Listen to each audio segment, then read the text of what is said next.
Hello, আসসালামু আলাইকুম দর্শক। আমি এই মুহূর্তে অবস্থান করছি জাফলংয়ের অন্যতম দর্শনীয় স্থান জাফলং জিরো পয়েন্টে।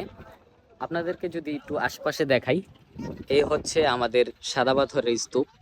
বিশাল বড় এরিয়া।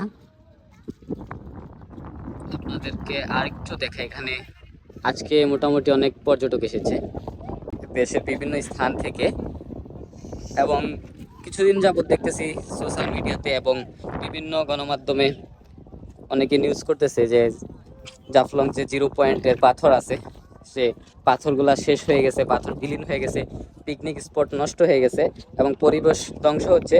কিন্তু আমরা এখানে এসে যা দেখতে পারলাম, এখানে আসলে তেমন কিছুই হয় নাই, তবে বহিরাগত কিছু বার্কি শ্রমিক রাতের আধারে কিছু পাথর চুরি করে অন্যদিকে সরিয়ে ফেলার চেষ্টা করেছিল। তবে আমরা দেখতে পাচ্ছি বেশ কয়েকদিন যাবৎ অভিযান পরিচালনার পর পাথরগুলো জব্দ করে আবার পুনরায় আগের জায়গায় রাখা হচ্ছে। আমাদের সাদা পাথরের যে স্তূপ আছে, এটা পুরোটাই আছে। আপনারা যারা পর্যটক আছেন, আপনারা নির্দ্বিধায় আসতে পারেন, এখানে এসে ভ্রমণ করতে পারেন। এখানে আজকেও অনেক মানুষ ভ্রমণ করতে এসেছে।